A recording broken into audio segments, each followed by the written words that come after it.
All right, shalom, shalom. I need you who are Yora, and guess what? We got another video today, ladies and gentlemen. So we're gonna go ahead and get started. If you've never been to my channel, definitely like, share, and subscribe at youtube.com/Judah the Shooter. They call me Judah the Shooter. Let's shoot out scripture, shoot out information, and I'm a straight shooter. So once again, it's youtube.com/JudahDashooTAH. That's Judah the Shooter. The last video I did, clearing up a lot of the confusion. The precept, the line up on line, precept on precept. Going over the doctrine, is that a study guide? Do we use this to say, hey, this is how we use the Bible? We got to go line up on line, precept on precept. Um, I've mentioned a lot of the things that's been said in the community, that's been said for a long time. And we go over it in the Hebrew text and we go over it in proper context to see what is that passage actually saying. The other latest video I did was Syriac Sinaiticus, game over the kill shot. Definitely check that video out. For anybody who says that the Syriac Sinaiticus is basically saying Joseph begat Christ. So I talk about that. I did another Syriac Sinaiticus as well, about a month or two ago as well.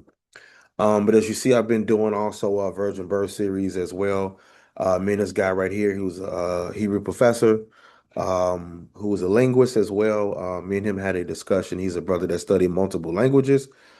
He's definitely a scholar in the Hebrew language. He was a person that I don't want to give it away, but he definitely going into the conversation, I believe that Joseph was the biological father of Christ. So I did other series dealing on the seed, the sperma series. Make sure you all check that out. You definitely going to hear some new information for sure. Who knows? I might do more on that in the future as well. So yeah, as you see, I've been doing Virgin Birth series back from November. I did a video on is Ahiah's God's name, or is it who they call Yahweh, Yehovah, Yahweh, Yahweh? You all have, that's a name game. It's another topic. So definitely check these out, ladies and gentlemen. Definitely have quite a few videos that I've been doing on this channel. I'm dealing with as well. So definitely make sure you check it out. If you like to go to sleep to meditation music, you can definitely check that out as well. So yeah, got quite a few. Now the next one we're going to be going over, ladies and gentlemen, it is time to address the elephant in the room regarding the passage of Numbers 1 and 18. This is the passage that most people go to and say, hey, you are who your father is, or you're the seed of your father. And Numbers 1 and 18 is a passage that is used quite often. Excuse me, quite often. So we're gonna go over it, ladies and gents. Um, I decided to go ahead and type out a lesson for you all so that you all can follow along. So what we'll do is let me go ahead and share my screen once again, ladies and gents. Once again, youtube.com/Judah the Shooter. So Numbers 1 and 18, as I have here on the right hand side of the screen. This is from the King James Version. When it says right here, it says, and they assembled all the congregation together on the first day of the second month, and they declared their pedigrees after their families by the house of their fathers, according to the number of names, from 20 years old and upward by their polls. Now, most people would just read that part right there, the part right here, and they declared the pedigrees by the house of the father. So we're going to go over it for my Hebrew readers, which we'll be going over as well. It says, Ve'etz kol ha'edah, hikhilu be'echad lekodesh. Hasheni, then we have this phrase here, Vayit Yaldu, which we'll be going over as well. Al Mish Pachotam, Levet Avotam. All right, then we have here, Bamitzpar Shemot, Miben. Oh, sorry about that. Then we have here, Esrim Shana. Then we have the word here, Vamala. Then the next word here, Legul Gelotam. Legul Legotam. So we'll be going over that as well. We're going to get some understanding. We're going to go into some of the grammar as well. And we're going to get to it, ladies and gentlemen. So for those who already read the Hebrew language, you already know what that says. So this is really not for you. This is for a lot of people who don't understand what we're dealing with here. So let me say, ladies and gentlemen, let's go ahead and get to it. Numbers 1 and 1.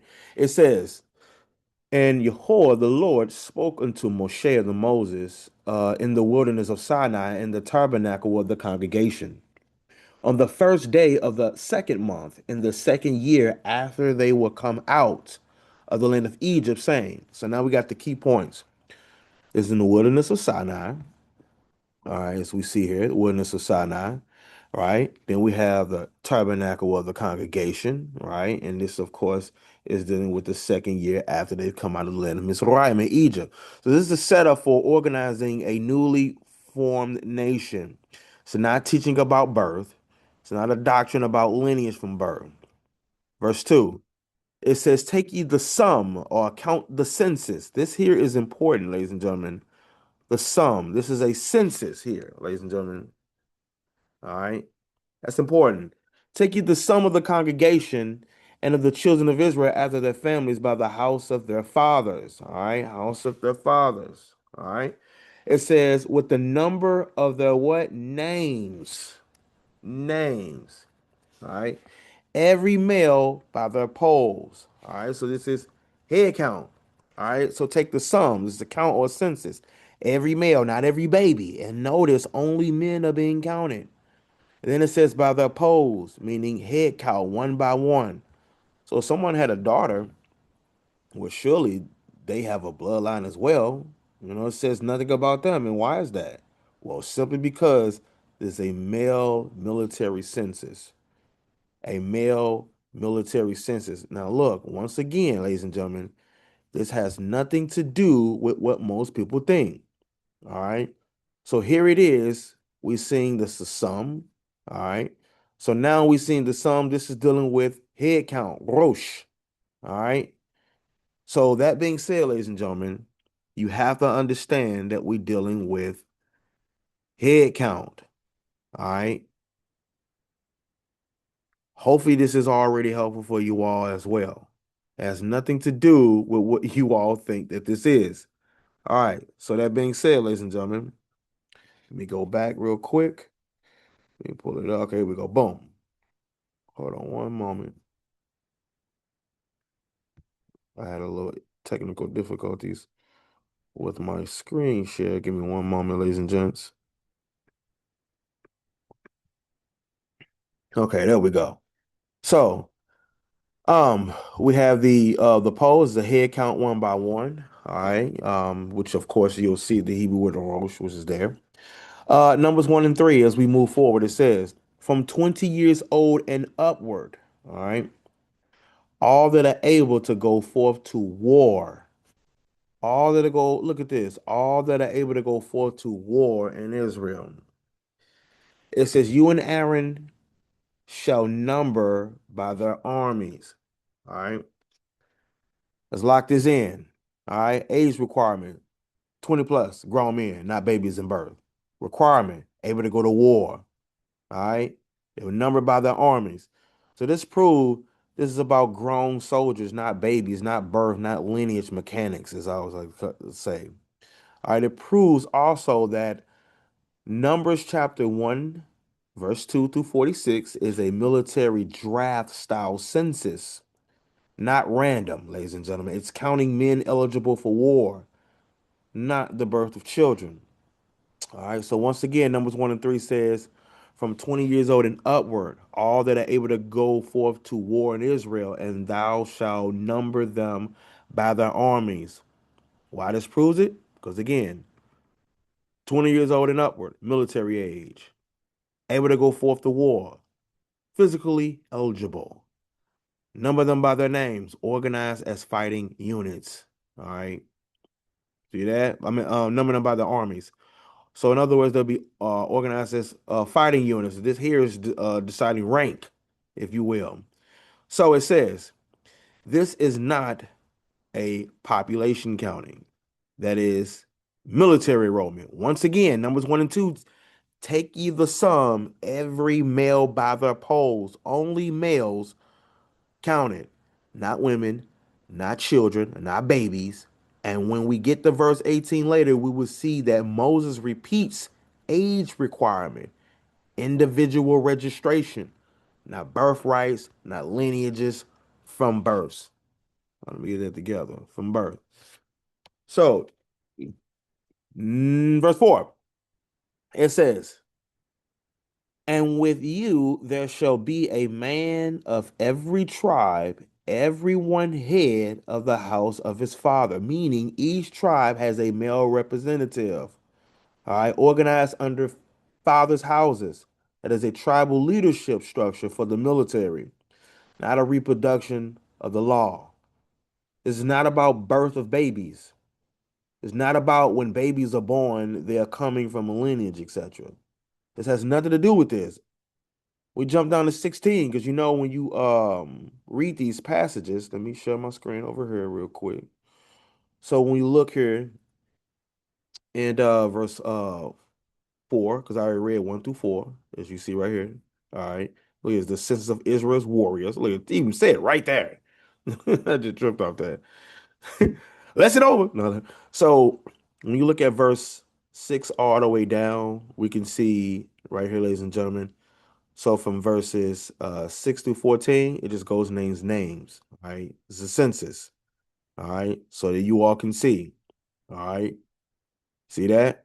So we see of the tribe of Simeon, tribe of Judah, of Issachar, Zebulun, of the children of Joseph, all right, of Ephraim, all right, of Benjamin, of Dan, of Asher, of Gad, of Naphtali. All right, so it picks up in verse 16. So it goes and names the names dealing with the registry, all right, going to war. I just want to show that. That's exactly why I had skipped on down to verse 16. Hopefully you all understand that. Take a moment to soak that in. All right, so that being said, verse 16, it says, these were the renown of the congregation, princes of the tribes of their fathers, heads of thousands in Israel. Key point, tribal authority, administrative, leadership, organized through paternal houses. Again, structure of a nation, not how people are born, ladies and gentlemen. Numbers 118, the main verse. And they assembled all the congregation together on the first day of the second month, and they declared their pedigrees after their families by the house of their fathers, like we read earlier. According to what? The number of names. All right. From 20 years old and upward. So it literally says from the number of names from what age? 20 years old and upwards. This is more so by age, first and foremost. But we're going to be dealing with this even by the polls with the head count. So let's break it clean. Declare their pedigrees is registered lineage. House of the fathers. That's tribal classification system, ladies and gentlemen. From 20 years old and upward, adult men only. By the polls, head counted individually. This is registration, identification, and military organization, not biological requirement for birth. It's not a rule saying that a child must have a human father, ladies and gentlemen. This is about being drafted for the war. Notice it said from 20 years old and upward by their polls. All right, this repeats from verse 2, as I said earlier. This is age requirement, individual registration, head count. All right, it's a head count. We jump down to 20 to 22. All right, it says, and the children of Reuben, Israel's eldest son, by their generations after their families, by the house of their fathers, according to what? The number of names. You see that? That's the key there. The number of names. You all are missing that point there. All right. Number of names. Then by their head counts, polls, rosh in Hebrew. All right. Let me minimize that. There we go. Boom. So it says every male 20 years old and upward, 20 years old and upward, all that were what? Able to go forth to war, military. Notice it says every male from 20 years old and upward that were able to go forth to war. The phrase is repeated over and over for each tribe. Once again, it's the military draft style census, not random counting. It's counting men eligible for war. Numbers 1 and 22. Of the children of Simeon by their generations after their families, by the house of their fathers, those that were numbered of them counted, according to the number of names by the polls head count, every male from 20 years old, not from birth, but from 20 years old and upward, all that were able to go forth to war. This repetition is intentional. It is reinforcing military census protocol. So, yes, when I say, yes, I will say it again. Numbers one is a military draft style census. It's counting men eligible for war. All right, from Numbers 1, verse 2 through 46. Remember verse 3 in the same chapter, it says, from 20 years old and upward, all that were able to go forth to war in Israel, thou and Aaron shall number them by their armies. Why this proves it once again, 20 years old and upward, that equals military age. Able to go forth to war, physically eligible. Number them by their armies, organized as fighting units. That is not generational. That's not general. All right, the population counting. That is military enrollment. Numbers 1 and 2, take you the sum, every male by their polls. So only males were counted, not women. This was literally a head count, ladies and gentlemen. So when you deal with this, understand that this has nothing to do with the doctrine that people say that you are who your father is. It has nothing to do with that. We'll go back to verse 2 when it says, for you all know as take ye the sum of all the congregation of the children of Israel. When it has the word shu, all right, which is take, you shall take. Shu, I'm sorry, Seuz, tripping. Seu et Rosh, call Adat B'nai Yisrael. All right. So here, when we're dealing with the word Rosh, all right, Rosh, this is what you know as the sum, as you see that in English. What is that word Rosh is? Look at this. It says the head. All right, this is dealing with the chief. All right, so this is the head of the tribes, if you will. There's the head count. All right, so take at direct object marker the head of all the congregation. All right, B'nai Yisrael, the children of Israel. Lamish Pachotam. Lamish Pachotam. This is what you know is after their families. All right. Levates of the house of Avotam of the fathers. The house of the fathers. Then we have the word Bemispar, with the numbers, about the numbers, Shemot of names, all right, or their names, call Zakar of every male or all males, Legul Gilotam, by the polls, if you will. All right, so that being said, ladies and gentlemen, um, this was a head count, all right, a head count. Skulls.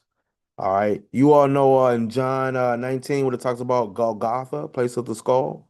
All right. When you see here, this word here, um, Gul Golet. Gul Golet. All right. So it comes from the same family structure of words there, ladies and gentlemen.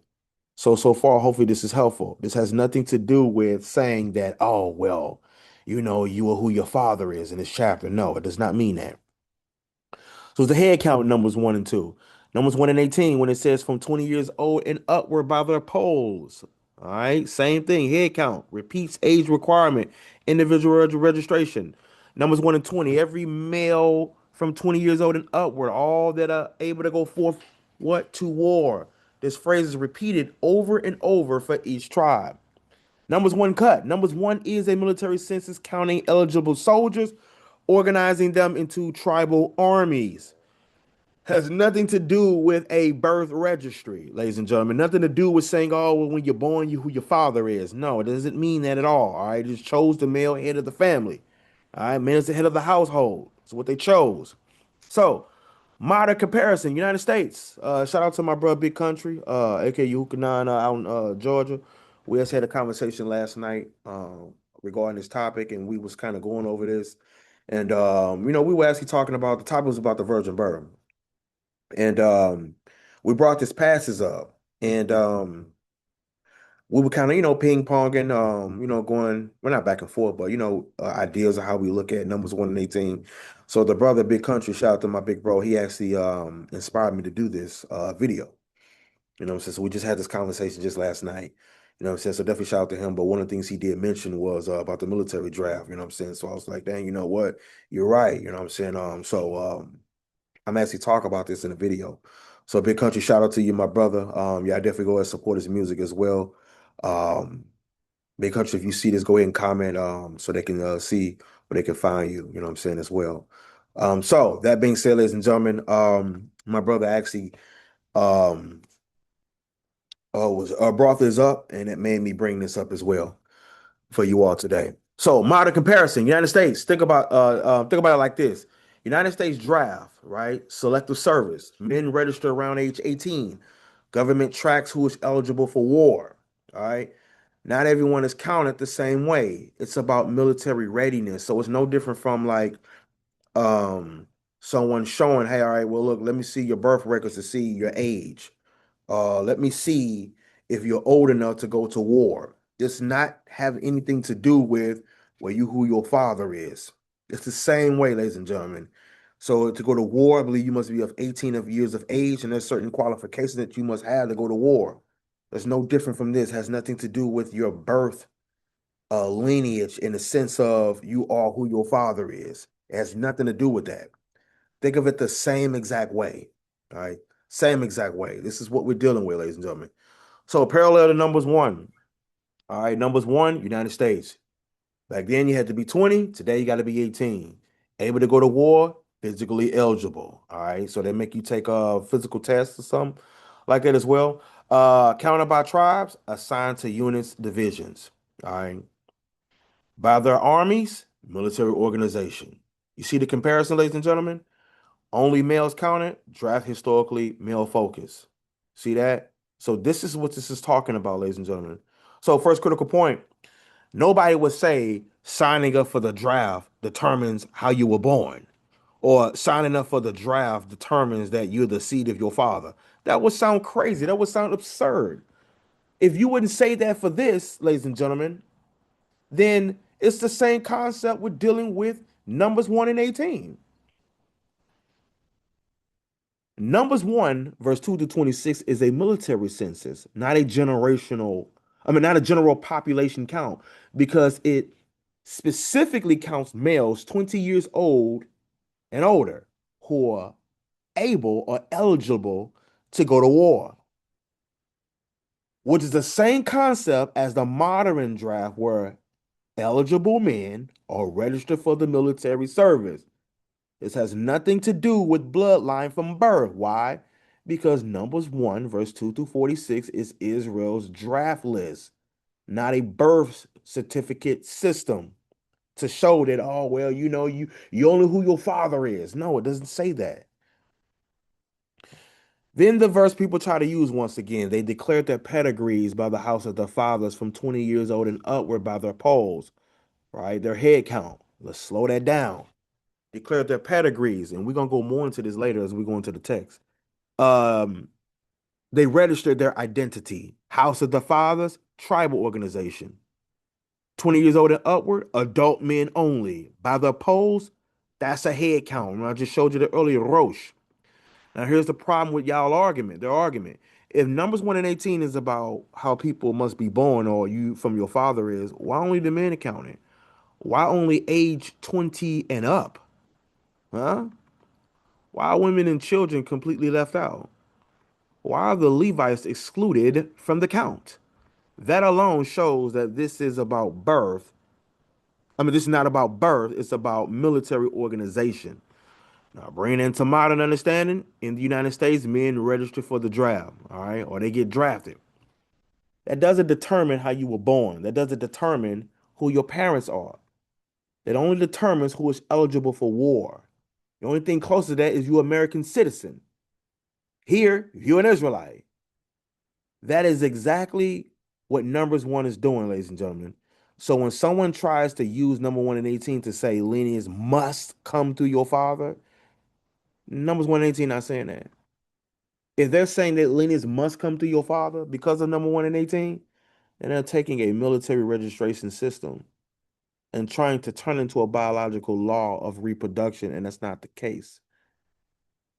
That's not speaking on that in Numbers 1 and 18.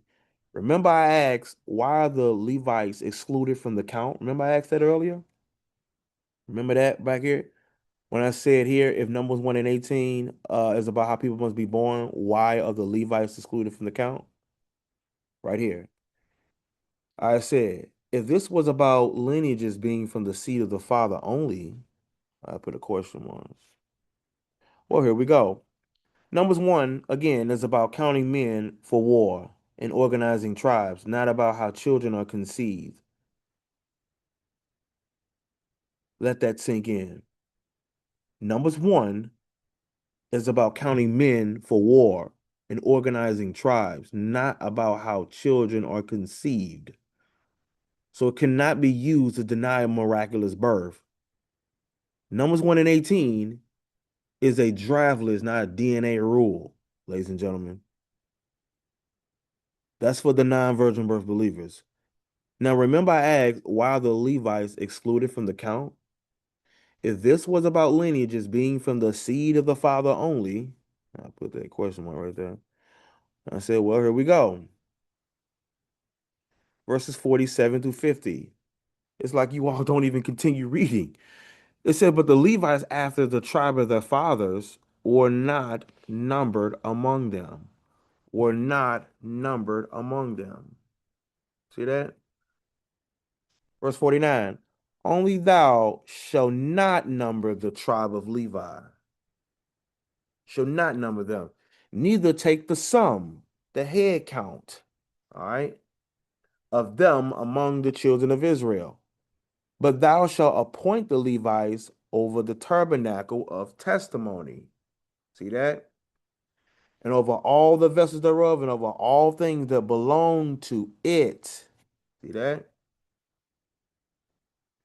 They shall bear or carry the tabernacle and all the vessels thereof, and they shall minister unto it, and shall encamp round about the tabernacle. Key details: the Levites are not counted, they have a different role. This proves this census is role based, not a universal law about birth or identity or you being who your father is. Numbers 1 and 18 is counting men only, but from what age? Y'all remember? 20 and up. What was the purpose? For war. Organized by tribal structure, by the armies. Critical exposure, ladies and gentlemen. If Numbers 1 and 18 is about how people must be born, then why are women not counted? And why are children not counted? And why are Levites excluded? That destroys the argument immediately before even going into the text. Again, I gotta say it again. Numbers chapter 1, verse 2 through 46 is a military census counting men 20 years old and older for war, organized by tribal structure through the house of their fathers. Not a law about how the children are conceived or a requirement for human father in every birth. At all. It has nothing to do with what you all have tried to make it seem like. Has nothing to do with that. So here it is, ladies and gentlemen. It's literally counting men 20 years old and older, organized by tribal structure through the house of their fathers. According to what? According to the number of names from 20 years old and up by their polls. So Numbers 1 and 18 regulates registration, not reproduction. Let's look at Numbers 1 and 18, the NIV version. It says this. I start in 17. And Moses and Aaron took these men whose names had been specified. And verse 18, and they called the whole community together on the first day of the second month. The people what? Registered their ancestry by clans and families. And the men 20 years old or more were listed by name one by one. Y'all see that? This is about registry. They had to register. The NLT version, it says, all right, even tell you right here in verse 17. So Moses and Aaron called together these chosen leaders. All right. Remember the poles, the head, the roast, the chief talked about earlier? Yeah. It says, and they assembled the whole community of Israel on that very day. And it says all the people were registered according to their ancestry by what? By their clans and families. The men of Israel who were 20 years old or older were listed one by one. See that? They were registered. This was a registry according to their ancestry by their clans and families. New King James Version. Then Moses, this is verse 17. Then Moses and Aaron took these men who had been mentioned by name, the leaders, and it said, and they assembled all the congregation together on the first day of the second month, and they recited their ancestor by families, by their fathers' houses or the households, according to the number of names, according to the number of names. That's how they did it, according to the number of names, 20 years old and above, each one individually. ESV version, it says the same thing. Look at this. Who registered themselves by clans by their fathers' houses according to the number of names. People that were 20 years old and up. Head by head. That was a head count according to the polls. NET version, same thing. See that? Then the people recorded their ancestry by their clan and families.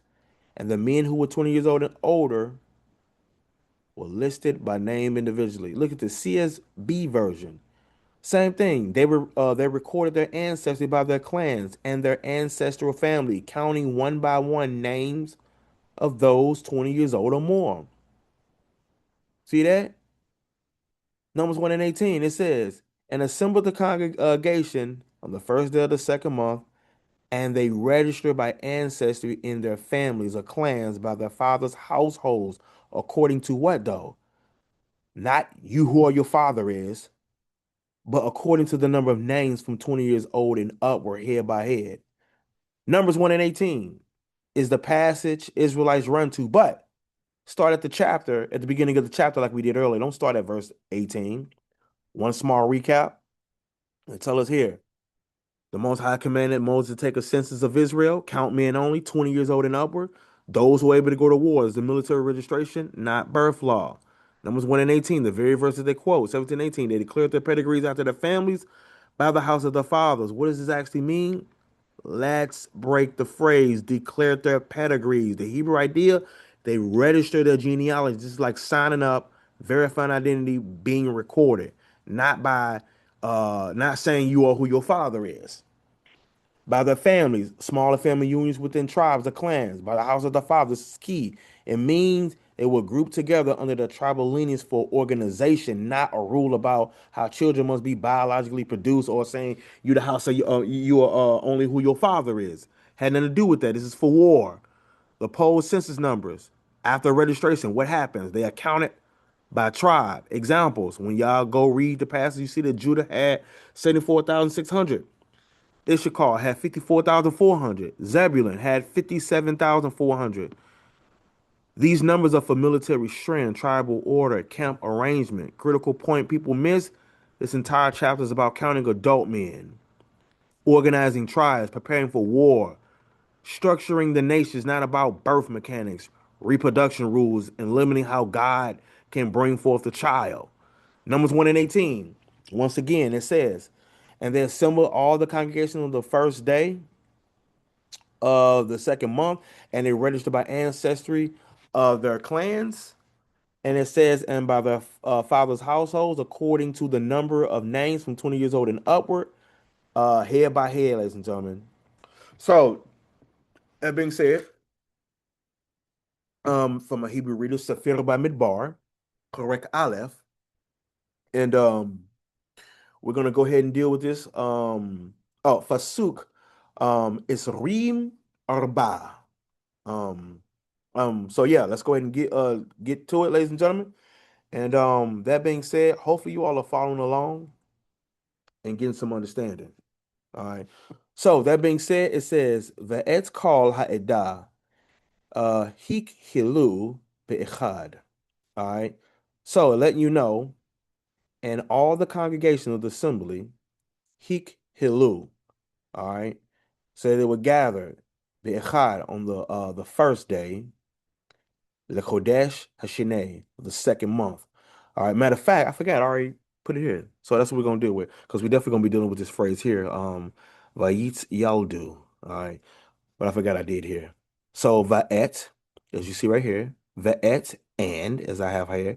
The et actually does not translate. It is an object marker, ladies and gentlemen. The Aleph Tav there. All right.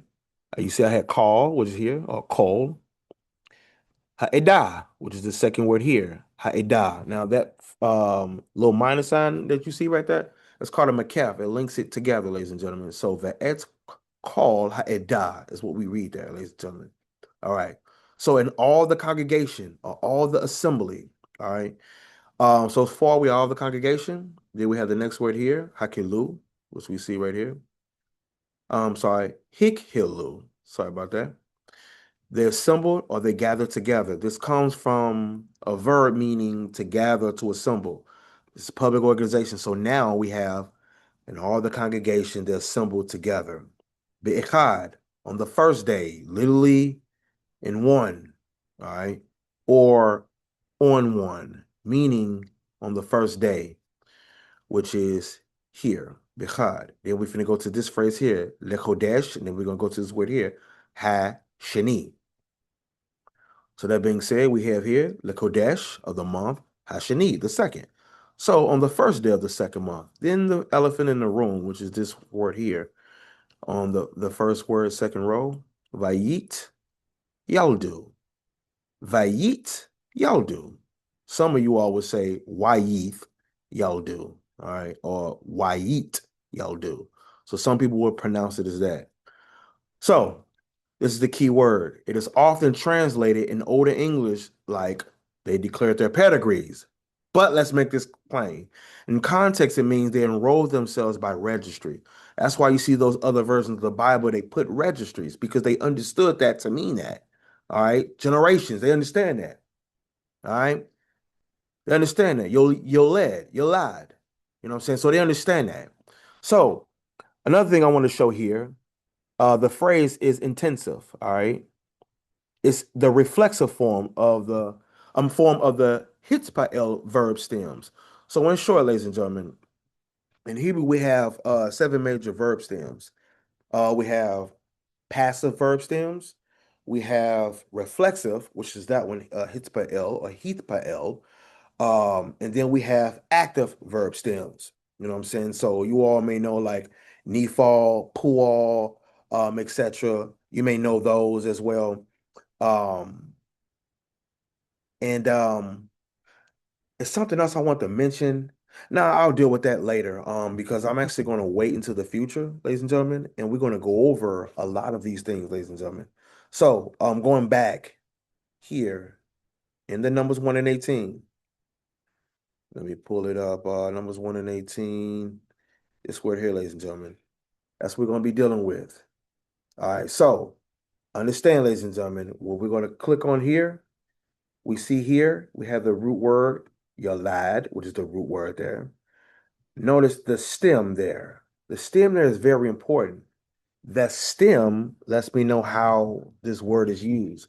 So, in short, ladies and gentlemen, as I was saying earlier, we have seven major verb stems. We have like pa'al or call a stem. That's known as a simple action. You know what I'm saying? This is the basic, straightforward form where the subject does the action. Then we have what's called a peel stem. That's intensive action. All right. This form, it emphasizes the action, making it stronger or more repetitive. It's more intensive.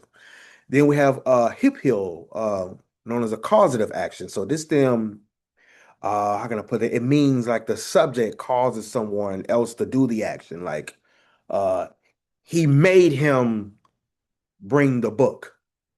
I call a stem, it's like pa'al, you know what I'm saying? It's the same thing. It's just a simple action. You know, often the base form is used straightforward.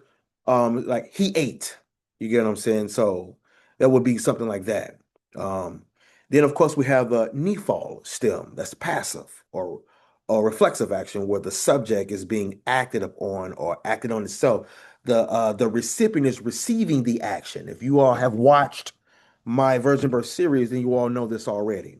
You know what I'm saying? So you have pual, that's passive action, you know, like the peel, as I was mentioning earlier. But in a passive form, it means that the subject is being strongly affected. You know, so remember we were talking about the peel as intensive. You know what I'm saying? I was saying that it makes something more stronger, more intensive. So the pull is very intensive, but on the receiving end. You know what I'm saying? So not the one that's causing the action. You get what I'm saying? So he was made or forced to write this book. You know what I'm saying? That would be something like that. You know what I'm saying? Then we have the hitpail, which is this one here. All right, that's reflexive action. That's what the subject, both the doers and the experience of the action. So this is something that can be done to one's self, if you will. They're doing it themselves. Um, Johnny wrote a letter to himself. You get what I'm saying? Or Tommy unalived himself. All right, that's reflexive. All right, so that's what that means, ladies and gentlemen. So we're gonna go over this grammatical uses, um, sequential imperfect as well. The Vayiktar rule dealing with the continuation. We'll be talking about that. Third person. So basically in Hebrew, we have first person, second person, third person. First person is ani, meaning I know he, I myself. That's first person common, singular. Then we have second person, which is me to you. You know what I'm saying? You are going to the store. Then we have third person. He is going to the store. All right. So when you're describing something or someone, if you will, that's in the third person. All right. So in the future, I'll be doing videos going over the grammar. I will be doing, look, yeah, I will be doing lessons teaching the Hebrew language. That will happen. Or I either do that or I may have it to where classes can be, I might do classes, you know what I'm saying? Because it's more up close and personal, you know what I'm saying? So that will be coming. Um, but yes, so that being said, ladies and gentlemen, as I was explaining here, the phrase intensive, vayit yaldu, all right. And they declare their generations or their pedigree, etc. It's reflexive from the hitpa'il verb stem. Now that means something.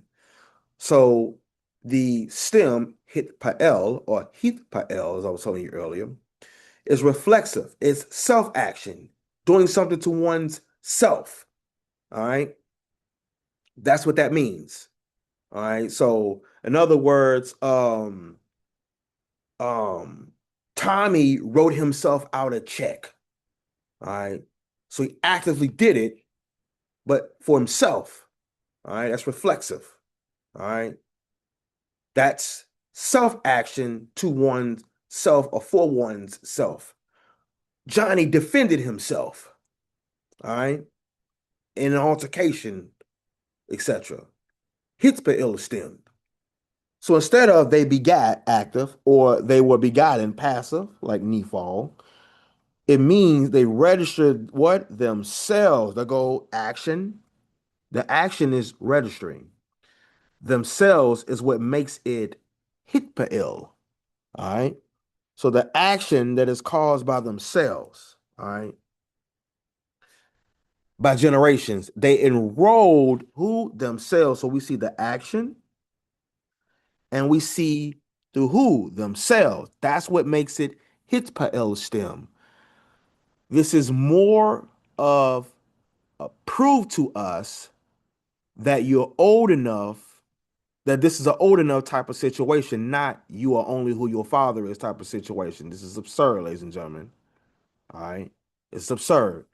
Why this crushes the seed argument? You know who your father is? Now, if y'all seen my videos, I've already talked about the seed, sperma, seed, zerah. Y'all already seen these already. Look, I already talked about the Romans 1 and 3, the Hebrews 2, 16, 17. I talked about the Acts 2, dealing with and 30, you know what I'm saying? The loins according to the flesh, etc. We went over these things. So if you watch the Virgin Birth series, you already know these. Those who did not are behind. They don't know what we're talking about right now. Or those who have skipped videos in the series, they don't know. All right. Now, although this is not technically part of the series, but it kind of can, you know what I'm saying? Because it actually uses an argument. So yeah, we'll say that it is. All right. So that being said, um, I talked about in the series, I'll just give some spitomatos versus Coite or Coitain spitomatos.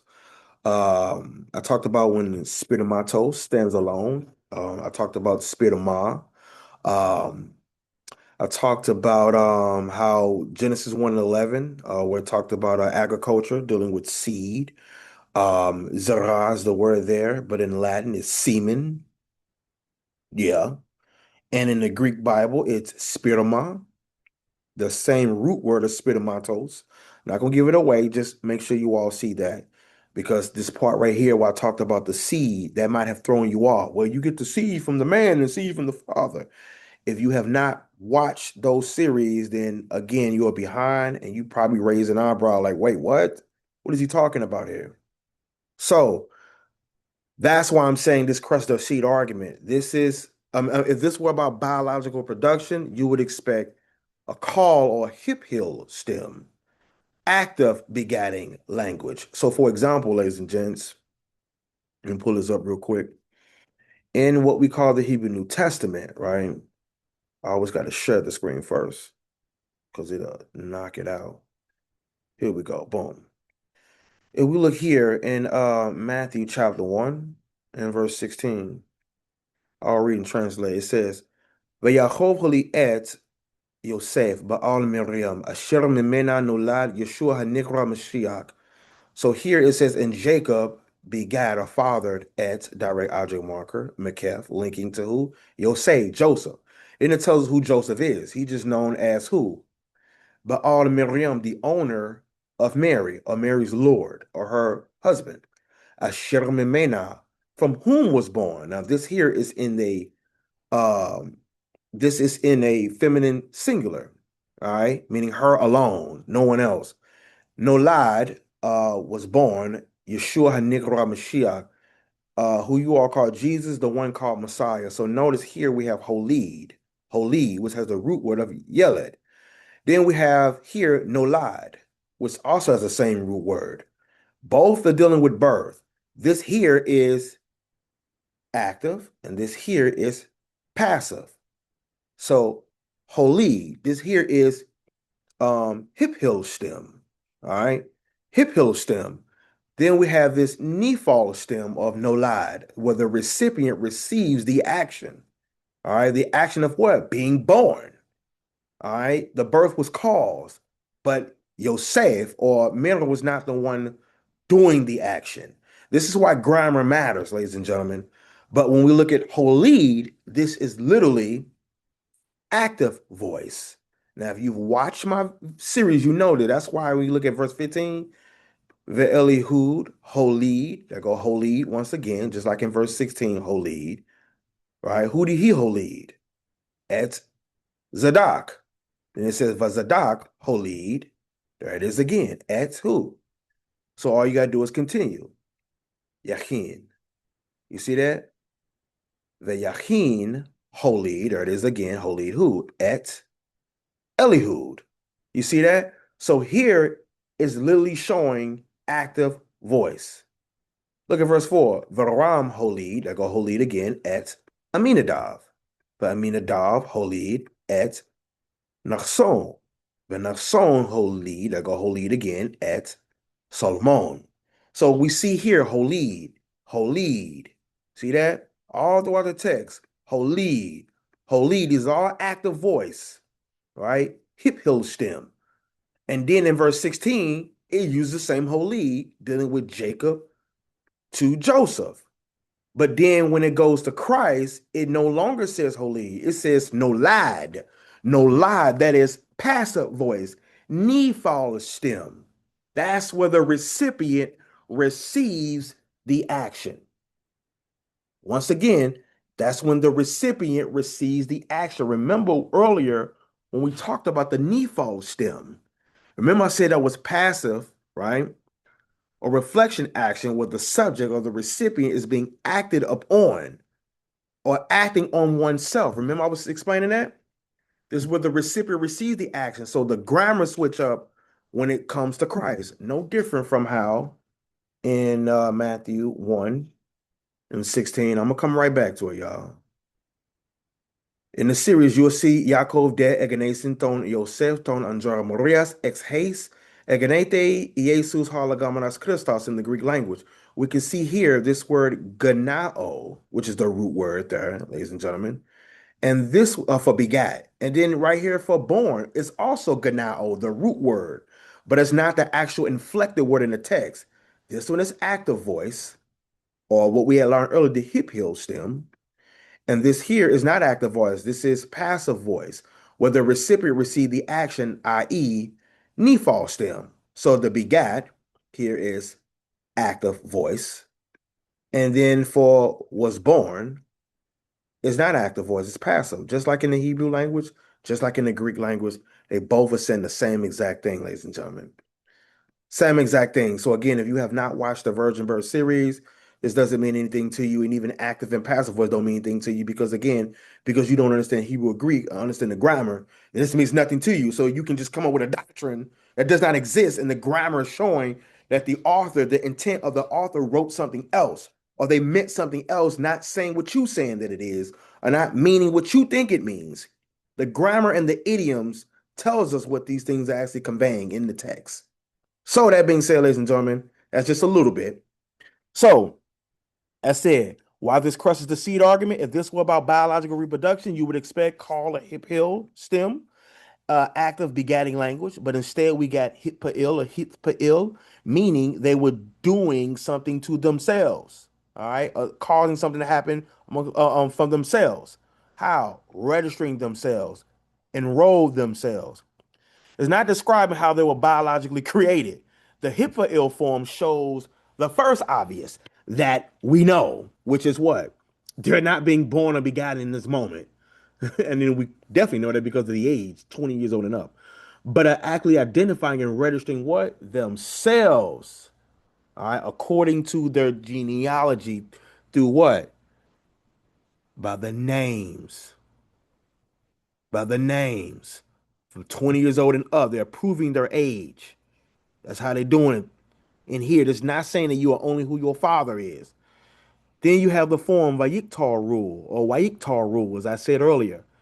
All right. This is also known as a Vav consecutive. I mentioned it right here. My bad. Well, we'll get to it.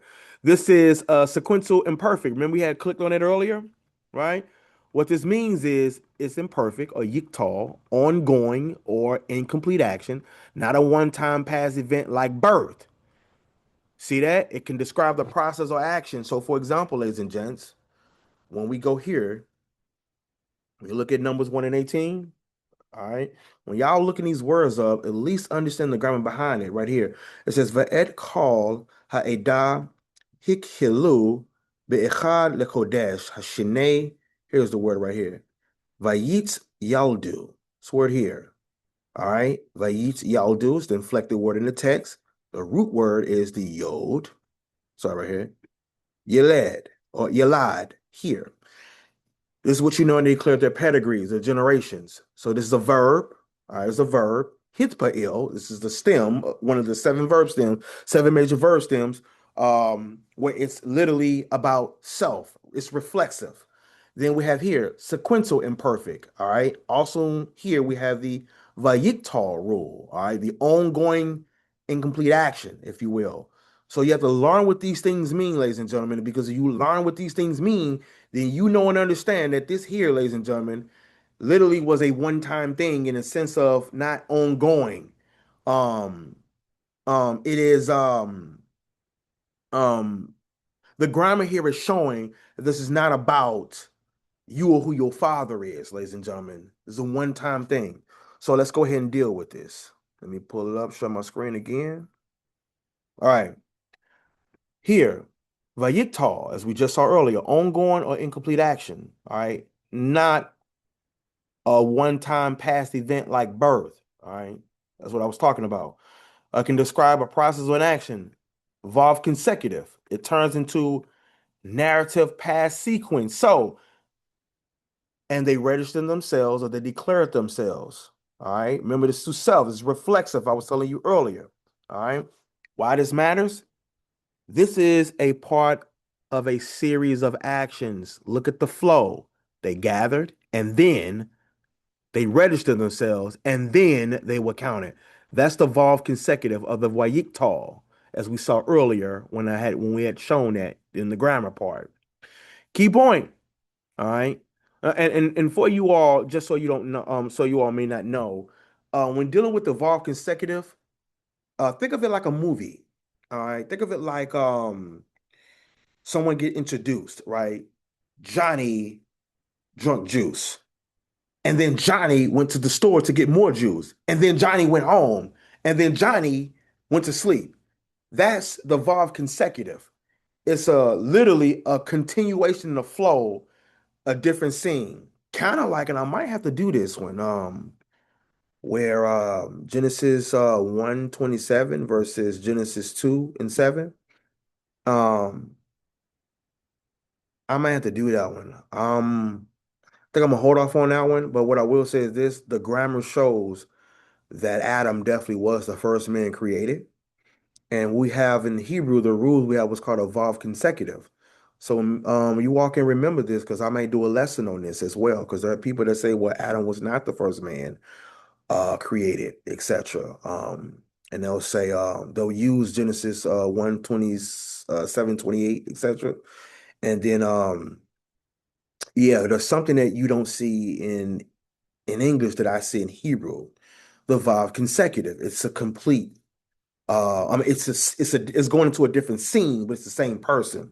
You know what I'm saying? So I may talk about that one as well. Let me all know in the comments y'all want me to talk about that. And if so, if we get enough comments on that, and I'll talk about it in the future. Well, I do know and understand that Adam was actually the first man, and there wasn't a creation of men or mankind before Adam. I've heard the doctrine. I know what you all teach. There was the creature. I know the doctrine. Okay, but the Hebrew rules in the language does not allow you to hold to such a doctrine like that, ladies and gentlemen. You know what I'm saying? But I'll look for you all. I'll give you all a little small hint. I'll throw you one little nugget. Genesis 1, and 27. All right, so here we go. Here. This here, Vayivrai Elohim et ha'adam. Man. So we have the Vav consecutive there, ladies and gentlemen. All right. See that? Vayiktal. Right there. That means something to me. To you all, it don't. All right. So we have here Vayivra Elohim. All right. Et ha'adam. All right. Vayivra. That's the Vav consecutive. All right. So, and God created man. It's Bezalmo in his image. Bezalem. All right. So that being said, ladies and gentlemen, Genesis 2, 7. You see here. This in here, it switches a little bit. It says, Vayitzer Yehovah Elohim et ha'adam. So I see the definite article, hey, and I see this right here, the Vav consecutive. Same thing here, Vayiktal. See that? Sequential imperfect. So we see the definite article, hey, and I see this Vav consecutive. It's continuation. But I may talk about that. Genesis 1, here, ha'adam. That here is the same definite article, hey, the man. All right, but here it just says man. So I may talk about that, ladies and gentlemen. If I get more people in the comments that wants me to talk about it, we can show grammatically how that doctrine of saying that Adam was not the first man created is absurd. All right, it's absurd. All right, so that being said, ladies and gentlemen, this is dealing with the part of a series of actions. All right. Look at the flow. They gathered. And then that's the Vav. Or and so they registered themselves. They were counted. The key point. This is something that they did at that moment, not something that happened at birth. This destroys their argument because birth is a past, completed biological event. You don't keep birthing yourself. So the grammar shows that that's not correct. Your number's 118, you who your father is, Ak. But Registration is something that you actively do. It fits perfectly with the hitpail plus the vav consecutive, dealing with the Hebrew grammar. The verb vayit yaldu in Numbers 1 and 18 is in the hitpail stem, which is reflective, meaning they declared or registered themselves, not that they were being biologically born or going, you who your father is. It is also in the Vayiktal or Wayiktal form with a Vav consecutive, showing this is a sequential action in the narrative. Something that they did at that moment during the census, not something describing their birth. This proves the verse is about registration and proof of age. You can't turn a reflexive registration verb like vayit yeldu. You can't do that. You can't turn that verb into a biological birth event. The Hebrew grammar won't allow it. So it's not saying that they were physically begotten right here in Numbers 1 and 18, which of course we know that, but I just have to put that there anyway. This recording identity for the census. Why? Because the whole chapter is about counting names, like the head count, age, war eligibility for military, tribes for military purpose, head count, war eligibility. Not not baby, you who your father is. So this verb functioning in a registry sense, not a reproduction sense. It is about being entered into the record. Then we have all, meaning according to abide. This is in Numbers 1 again. All who, Mishpacha, the family or clan, including, for grouping or for civil organization, by the house of, or the household of, who? Of, father. So, by the house of their fathers. And this is what people jump too fast. The phrase does not mean your father's seed is the only thing that counts. The verse is defending, it's not saying that this verse is not defending a biological reproduction. A child can only be identified through male procreation. What it does mean is the census was organized by paternal household structure. Tribal enrollment was recorded under father households. This is an administrative category. It is about where you are registered, not a lecture on how life is created. Then we have here, Bamispar, all right? According to the number of Shemot, names. It's like the same as Exodus, the book of Exodus, Shemot. Names. This is registry language. Number of names means people are being listed and counted, not conceived, not biologically explained, counted. Mibane, from the son of, in the sense of, from the age of. This is an idiom, idiomatic way of saying from age. Esrim, 20, Shana, year. That meaning and, Ma'alah, upward. So from 20 years old and upward or older. This destroys the other side already. Because, ladies and gentlemen, if this verse were about biological identity in general, why does it only apply to those 20 years old and under? Babies exist, children exist, and women exist. But this verse is not talking about all births or all humans. It is talking, Numbers 1 and 18 is talking about a very specific registered group of Israelites and not including the tribe of Levi. So guess they can't be Levites since they weren't counted in, right? You who your father is. I guess the tribe of Levi don't even exist at all by this logic. Think about that. If this is about you or who your father is, then the Levites wouldn't even include it. So that means your doctrine has to fall. Because guess what? Levites can't be Levi, and those who use that 12 tribe chart don't say you Haitians is from Levi. Don't say that no more. Why? Because they weren't even included. So you ain't who your father is. You ain't even count. If Numbers 1 and 18 is about you who your father is, then the Levites can no longer be Levites. So again, all you who teach the 12 tribe chart better not be out on the street saying Numbers 1 and 8, oh, you from Haiti? Numbers 1 and 18, you see to your father, you who your father is. Numbers 1 and 18 Uh, when you say Numbers 18, say you who your father is because the Levites are not counted in Numbers 1 and 18 because of what? Numbers chapter 1, verse 47 through 49, they was not counted. They were not counted. So now we have the next word, legul gelotam, by the skulls, or idiomatically, head by head. It comes from the word here, gul golet, skull ahead, meaning individually, head count, one by one. This is straight census language. Remember the duck, duck, goose game we played when we were kids? You went around a circle counting people. You tap on their heads or count their heads, calling them duck, like duck, duck, duck, duck. And then when you get to the other person, goose. And then you run, you have to take their spot before they catch you. Well, guess what's the same concept? That game would have nothing to do with who your father is. This has nothing to do with what I'm saying, who your father is. Plain sense of this whole verse, and they assembled all the congregation together on the first day of the second month, and they registered themselves according to their family by their paternal houses, by the number of names. That's the key there. From what? 20 years old and upward, head by head. It's not a baby registry. So now let's prove this is a registry, not seed doctrine. The verse is full of census language. Look at the terms assembled, families, house of the fathers, numbered, names, 20 years old and upward, head by head. That is not birth language, that's registration language.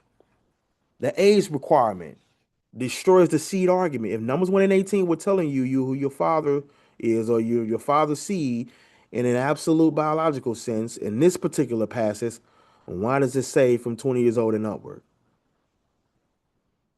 Were they not Israelites before age 20? You see how absurd this sounds? Huh? What about if his daughter? She's not an Israelite either? Come on now, of course they were. So if the verse is not defining existence or identity at conception, it is defending. I'm sorry. So the verse is not defining existence or identity at conception. It is defining who gets entered into this military census. House of the Fathers is organizational. The phrase tell you the filing system. It's like registering them under their household records. It does not mean only human father can determine all identities in every case. It means this is the administrative structure for numbering those tribes. And there's over here by Mispar Shemot, according to the number of names. That is list, registry language, names on record, account, enrollment, not semen, not conception, not reproductive mechanics. Head by head proves census procedure. Legul gilotam, head by head. That is exactly what a census does. You count people one by one. This is about polling and registration, head count by people 20 years old and under. If you're saying you're the seed of your father from number 1 and 18, then you people who say that the Haitians or Levites don't say that no more. And if you're those that are 19, they weren't Israelites. They were Gentiles and heathens up until age 20. This is absurd. So the chapter context seals it. Early in the chapter, as we learned earlier, Numbers 1 and 2 take you the sum, meaning the head count of all of the leaders of the congregation of the children of Israel, every male by their polls. Head count from 20 years old and upward, all that are able to go forth to war in Israel, number them by their armies. That means Numbers 1 and 18 must be read inside that framework. Military age, able to go to war, armies and head count, not birth biology, not a baby damn registry. So, what you can say about you or who your father is, ladies and gentlemen, think about this. Hebrews. Look at what Numbers 1 and 18 does not actually say. Is it don't say this. Um, you are nothing. I mean, you are nothing but your father's seed. Your mother is irrelevant. All identity questions in every context are settled by every procreation. Miraculous birth is impossible. What it does say is when Israel conducted a military census, men 20 years old and under were registered by family and paternal household structure, not because of you who your father is. Look at the context. This is a registry rule, not a universal reproductive doctrine. Think about that. Numbers 1 And 18 again is a census language, not conceptual language. The Hebrew talks about assembling the congregation, registering them by families, listing the numbers of names, counting from age 20 and upward, and numbering them head by head. So this verse is about military enrollment and tribal registry, not a doctrine that says to you whatever your father's seed is. Numbers 1 and 18, it shows how Israel was recorded, not how a child is produced. By the house of the fathers, a filing system for the census, not a law of semen based identity or a baby registry. I'm quite sure when you were born, you were well under the age of 20 years old. All right, so we getting to the end here. Kill shot questions for you, virgin. Kill shot questions you virgin birth believers like myself need to ask the non-virgin birth believers who use this.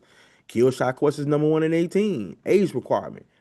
If number 1 and 18 proves you are your father's seed, then why is it only applies to male 20 years old and upward? Were children not their father's seed before age 20? Female exclusion. If identity is strictly determined by the father in Numbers 1 and 18, why are women completely excluded from the count? Do women not have identity? Who are they, the offspring of? Think about how many doctrines have been created off Numbers 1 and 18. Oh, man, well, such and such, man, hey, you who your father is because of Numbers 1 and 18. Your daddy and your such and such. You a Edomite. You this. You a Hamite. Huh? Census versus birth. Where in Numbers 1 and 18 does it describe conception, birth, or seed at all? And not counting names and registration. Levite exception. If the house of the father is a universal biological rule, why are the Levites not counted at all? Did they suddenly not have fathers or identity? Did they suddenly just not become the seed of their father? Context collapse. If Numbers 1 and 18 is about how people are born, then why the entire chapter is about war, armies, and counting men? Are babies being drafted into battle? Is this a baby registry?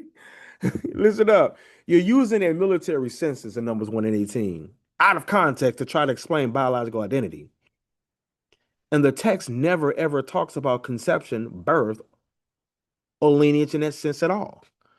Virgin birth believers like myself understand that these questions don't just challenge them, it corners the Numbers 1 and 18 argument as a whole.